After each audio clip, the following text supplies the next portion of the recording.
कुछ नाम केवल नाम नहीं बल्कि वह एक मिशन बन जाते हैं और कुछ चीज़ें किताबों से उठकर, कुछ इतिहास किताबों से निकलकर जब मिशन के रूप में अपना संकल्प लेती हैं, तो वैसे ही ओजस्विता और ओज के कारण पूरे नवयुवकों में वह एक उदाहरण बन जाता है और पूरे देश में प्रेरणा भी बन जाता है। ऐसे ही प्रेरणा और ऐसे ही संकल्पबद्धता के साथ निकले हमारे साथ ओजस्वी मिश्रा जी हैं और इनके अंदर जो ओज है, इनके अंदर जो ओजस्विता है, पूर्वांचल को नया बनाने की, पूर्वांचल की इतिहास और संस्कृति को जागृत करने की, आज हम इनसे समझेंगे कि आखिर ये इनका उद्देश्य क्या है, इनका ध्येय क्या है और आखिर इन्होंने इतनी बड़ी यात्रा, इतनी बड़ी सोच आखिर क्यों लेकर चली। आइए जानते हैं। ओजस्वी जी, हमारे चैनल पर आपका स्वागत है। कैसे हैं आप? नमस्कार।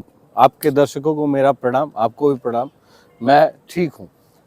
जैसा कि मैंने पिछले दिनों आपके पहले चरण का जो पूर्वांचल गौरव सम्मान यात्रा है, उसके पहले चरण का समापन हुआ। आपने प्रेस वार्ता की, पत्रकारों से बातचीत किया और आपने बताया कि आपकी संकल्प क्या है, आपने आपकी पूर्वांचल को लेकर सोच क्या है। सबसे पहले आप बताइए कि पूर्वांचल गौरव सम्मान यात्रा है क्या और आपका उद्देश्य, वास्तव में आपका उद्देश्य क्या है? क्योंकि मैं और मेरे दर्शक यही सुनना चाहते हैं कि आपके अंदर से आखिर क्या उत्पन्न हुई। आज के परिप्रेक्ष्य में किसान, नौजवान और गरीब के उत्थान की यात्रा है पूर्वांचल यात्रा। पूर्वांचल सांस्कृतिक तौर पे विश्व में अगर कहा जाए तो सबसे समृद्ध जगह रहा है, जहां स्वयं भगवान राम ने जन्म लिया है, जहां सिखों के 10वें गुरु गोविंद सिंह जी ने जन्म लिया है, जो कर्म क्षेत्र महात्मा गांधी का भी रहा है और आज वर्तमान युग के मोदी जी का भी है।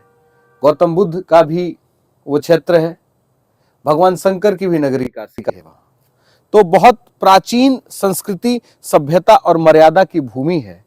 वो अपनी ताकत, अपनी ऊर्जा भूल गई है, उसी को जगाने की यात्रा है पूर्वांचल यात्रा। आप यूपीएससी करते थे, आप एक इंजीनियर हैं और कैसे एक युवा, क्योंकि सोचता तो हर कोई है, मैं भी सोचता हूं कि मैं कुछ यात्रा शुरू करूं, मैं भी कुछ अपने देश के लिए करूं, अपने जिले और पूर्वांचल के लिए करूं, लेकिन अगर एक युवा के अंदर ऐसी सोच आती है तो उसे धरातल पर कैसे उतारता है? क्योंकि चीजों को, किसी भी सोच को इम्प्लीमेंट करने के लिए काफी सोचना विचारना पड़ता है और उसके लिए प्रॉपर मेंटली आपको काफी मजबूत होना पड़ता है। क्या सोचते हैं आप? कठिन तो है, क्योंकि आपको अपना व्यक्तिगत जीवन, पारिवारिक जीवन छोड़कर एक अलग जगह आने के लिए निकलना पड़ता है।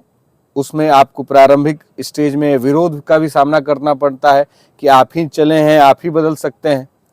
लेकिन कहीं ना कहीं वो चाहे विवेकानंद जी हों या महात्मा गांधी, उन्होंने चलना प्रारंभ किया, उनका विजन सही था और उनका जो इथोस था चीज़ों को लेकर, वो बहुत प्योर, शुद्ध था।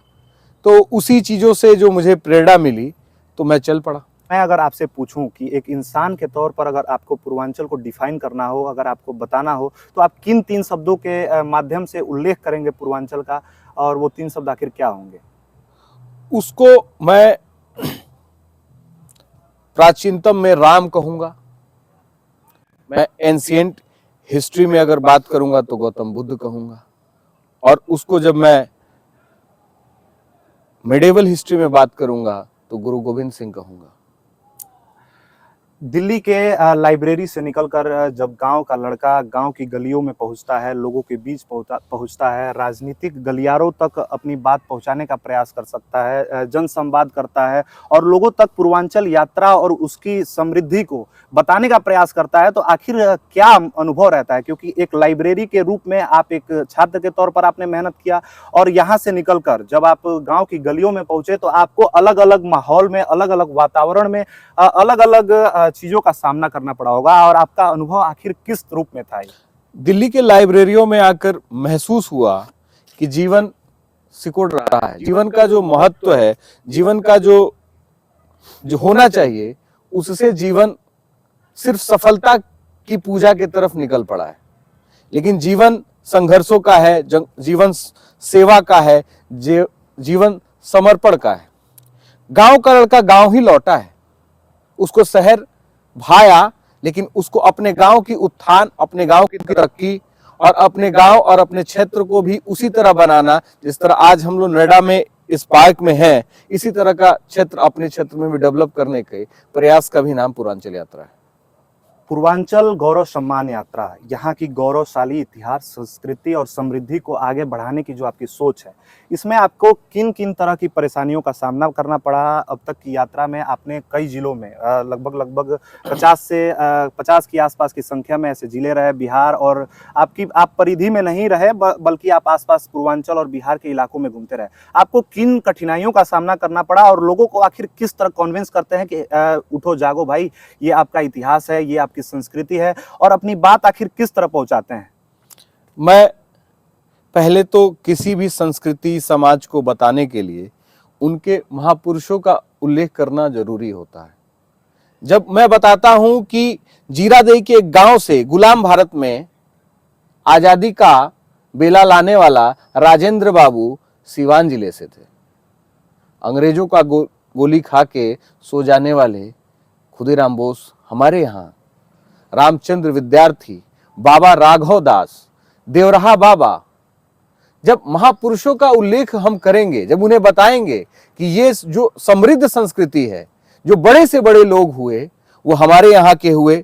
एक तरह से मैं मानता हूं पूर्वांचल को किसी ने श्राप दे दिया कि वो अपनी ऊर्जा भूल जाए, तो मैं वही जामवंत बन के पूर्वांचल की असीमित शक्ति को पूर्वांचल वासियों को बताने निकला हूं, जिसमें मैं अपने भोजपुरी, अवधी, मैथिली, मगही, अंगी का सबको एक साथ साझेदारी के तौर पे लेके चलने का प्रयास कर रहा हूं कि एक साझी संस्कृति जो बहुत विराट रही है, जिसने आइडियल स्टेट का कॉन्सेप्ट हमने बहुत पहले दिया है विश्व को, राम राज्य, तो वो हम कितने प्राचीन समय में भी हम कितने समृद्ध थे, उसी को जगाने बताने की यात्रा है पूर्वांचल यात्रा। आप भारत की आजादी चंपारण सत्याग्रह से सोचिए ना, कि गांधी जी को एक राजकुमार शुक्ला जाते हैं, बुला के लाते हैं, और वहां से आंदोलन शुरू होता है। गांधी जी वहां मुकदमा जीतते हैं और भारत के आजादी का घंटा पूर्वांचल बजाता है। कल आप कुशीनगर में थे, जो आपका गृह जनपद है, वहां लगातार आप तत्पर रहे। वहां आपकी यात्रा का पहले चरण का समापन हुआ। यात्रा सफल रही, असफल रही, इसके पीछे का तर्क आप देंगे, लेकिन मैं पूछना ये चाहता हूं कि जिस तरह से आपने खुद को जामवंत बताया, आपके अंदर वो अद्भुत शक्ति आखिर किस तरह आई? कल आप कुशीनगर में थे और आज आप यहाँ पे हैं, आखिर किस कदर आपके अंदर वो उद्देश्य पल बढ़ रहा है? यहाँ के लोगों को भी आप क्या पूर्वांचल गौरव यात्रा के बारे में बता रहे हैं, कॉन्विंस कर रहे हैं, और क्या यहाँ पे भी आपका पूर्वांचल गौरव यात्रा जो सम्मान यात्रा है वो काम कर रहा है?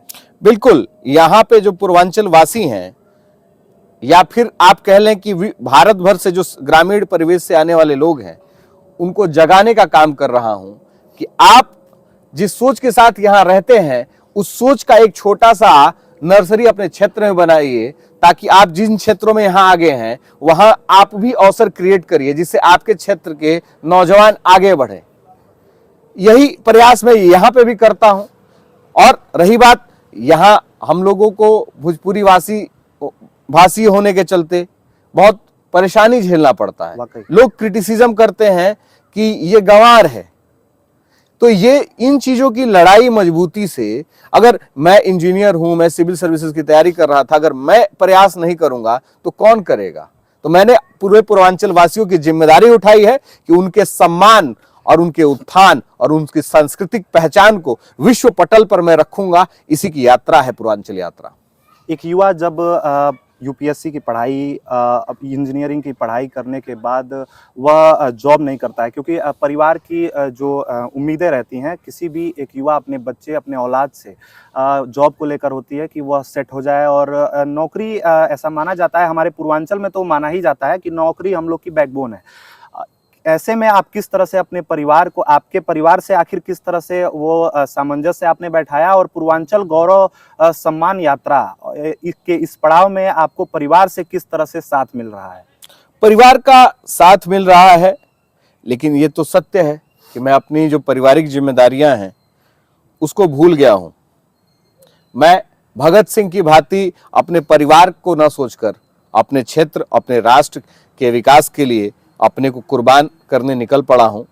और ये इस सवाल का जवाब देना मेरे लिए कठिन है, क्योंकि पारिवारिक तौर पे परिवार ने मान लिया है कि उन्होंने अपने लिए नहीं समाज के लिए एक बेटा को जन्म दिया है।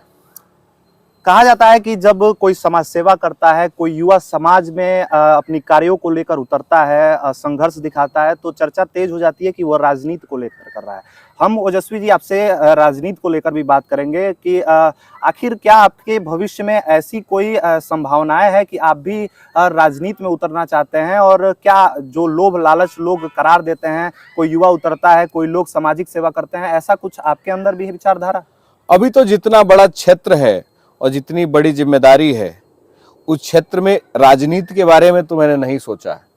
लेकिन मैं आपसे बता दूं कि पढ़े लिखे लोगों को, समाज सेवा जो ईमानदारी से करते हैं, वैसे लोगों को ही राजनीति में आना चाहिए। आजकल तो धनबलियों और का जमाना आ गया है कि राजनीति में वही जाएगा जिसके पास साधन और संसाधन होंगे। लेकिन सही ये है कि जो गांधी की भांति, जो मोदी जी की भांति, जो योगी जी की भांति राष्ट्र सेवा के लिए निकल पड़ा है, ऐसे लोगों को राजनीति में स्वागत करना चाहिए। तो मैं मानता हूं कि समाज सेवियों को, जो ईमानदारी और नैतिकता के साथ समाज सेवा करते हैं, किसी ढंड कमंडल पाखंड और किसी लोभ के लिए नहीं करते, ऐसे लोगों को राजनीति में आना चाहिए। और मैं संभावनाओं को नहीं खारिज कर सकता, लेकिन अभी पूरा इस समय जो मैं प्रयास कर रहा हूं, पिछले साल जो मैंने राष्ट्र छात्रों का जो बड़ा आंदोलन किया, उसके बाद से मेरा सबसे पहला फोकस मेरे पूर्वांचल के सम्मान और पूर्वांचल के उत्थान के लिए जो मैं कर सकता हूं, मैं पूर्वांचल भर घूमने का कार्य करूंगा, पूर्वांचल को जगाने का काम करूंगा। अभी यही मेरी जिम्मेदारी है। ओजस्वी जी, आप एक युवा हैं और मैं भी एक युवा हूं। एक युवा को जब अपने जिले के होने के नाते मैं देखता हूं कि वह संघर्ष कर रहा है और पूर्वांचल की गौरवशाली इतिहास के उस पन्नों से निकालकर वहां की संस्कृति और समृद्धि और वहां की सभ्यता को लोगों तक पहुंचा रहा है और पुनर्जागृत करने के लिए लोगों को प्रयास कर रहा है, तो मैं उसमें मदद करने का, सपोर्ट करने का निरंतर प्रयास करता हूँ। मैंने काफ़ी इस यात्रा में आपकी चीज़ें सराहनीय भी देखी, लेकिन मैं पूछना चाहता हूँ, एक इनसाइड क्वेश्चन है ये, कि आखिर आपकी इस यात्रा में आखिर कितने संसाधन खर्च हुए और किस तरह की आपके संसाधन के कारण, यानी मैं सीधे सपाट अगर प्रश्न पूछूं तो पैसे कितने खर्च हुए आपके इस पूरे यात्रा में? आप चाहें तो इसको स्किप भी कर सकते हैं, लेकिन आप चाहें तो मेरे दर्शकों को इस बात को बताएं कि अगर कोई लड़का, कोई युवा ऐसे सपने देखता है तो लोगों के लिए वह किस तरह आगे आकर आवाज उठा सकता है? मैं सच बात है कि यात्रा शुरू करने से पहले और आज भी मेरे अकाउंट में 100-150 रुपए होंगे और मैंने यात्रा कर लिया है। मैं आपके माध्यम से अपने उन सारे मित्रों को, मैं पुनः अपने छोटे भाइयों को, मित्रों को, अपने उन सारे शुभचिंतकों को जिनके माध्यम से मुझे इस यात्रा में ना संसाधन की कमी हुई, ना धन की कमी हुई, मैं उनका आभार व्यक्त करता हूं। और आपको बता दूं, 77 दिन में चला हूं, मुझे पता भी नहीं है कितना पैसा खर्च हुआ है। मेरे भाई, मेरे मित्र, मेरे शुभचिंतक और पूर्वांचल के योद्धाओं ने उसको अपने हाथों हाथ लिया। मेरे घर का एक पैसा नहीं खर्च हुआ है, ये समाज और समाज के शुभचिंतकों ने पैसा खर्च किया है। तो मैं झूठ नहीं बोलूंगा और विश्वास के साथ आप किसी भी काम को अगर ईमानदारी से करने निकलेंगे तो इस देश में आज भी बहुत अच्छे लोग हैं जो उसको अपने हाथों हाथ उठा लेंगे। पूर्वांचल यात्रा को अपने हाथों हाथ उठाने वाले सारे मित्रों को मैं बार बार और कोटि कोटि प्रणाम करता हूं और धन्यवाद देता हूं। और जिस उत्साह से कि आपने कहा है कि आप हर चरण में पूर्वांचल के लिए कुछ करिए, तो इस तरह का मेरा मनोबल बढ़ाने के लिए मैं अपने सभी साथियों का आभार और धन्यवाद व्यक्त करता हूं।